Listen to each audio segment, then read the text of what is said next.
Hey guys, Luis Bueno here, and today we're going to talk about why we shouldn't forget Mexico's combat and diplomatic role in World War II, and why I think it should be taught in schools to inspire many Hispanic students. In the years before World War II, Mexico was rebuilding after the Mexican Revolution. The government focused on strengthening the nation and protecting its resources.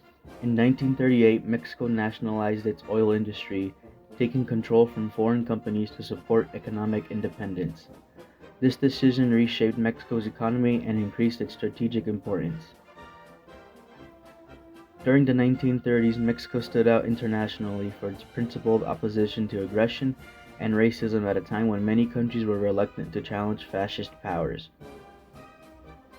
When Nazi Germany annexed Austria in 1938, a move known as the Anschluss, most European nations largely accepted it or remained silent, fearing conflict. Mexico, however, openly condemned the violation of Austrian sovereignty, emphasizing that countries should respect international law and the independence of smaller nations. Similarly, Mexico opposed Italy's invasion of Ethiopia in 1935 to 1936, refusing to recognize Italy's conquest and supporting the League of Nations' efforts to impose sanctions. These actions reflected Mexico's broader foreign policy principles of respect for national sovereignty, anti-imperialism, and anti-racism. At home, under leaders like President Lázaro Cárdenas, Mexico implemented reforms supporting indigenous rights, land redistribution, and social equality, showing that its commitment to justice extended beyond international diplomacy. By combining moral courage and active diplomacy, Mexico positioned itself as a rare voice advocating justice, equality, and anti-fascist principles on the global stage, even before its later involvement in World War II. The most famous case of Mexico's rejection of fascism was the recognition of the Spanish Republican government in exile.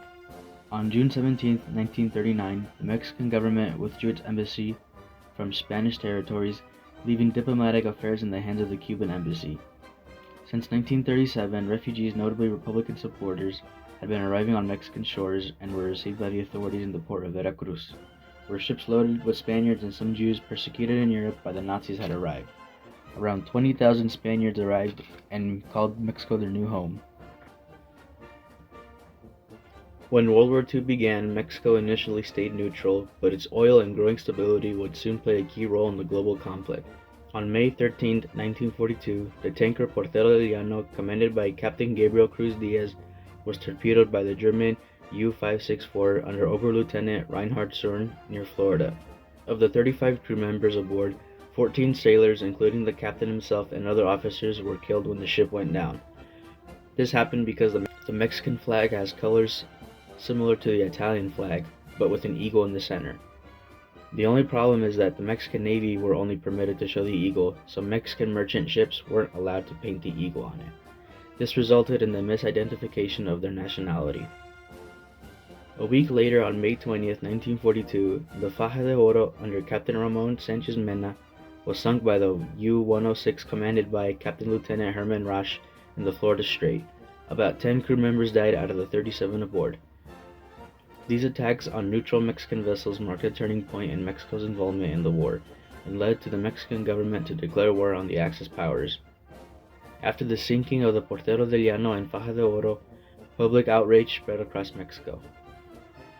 The attacks made it clear that neutrality could no longer protect the country. On the 22nd of May 1942, Mexico officially declared war on the Axis powers. After declaring war, Mexico took active steps to defend their territory and waters.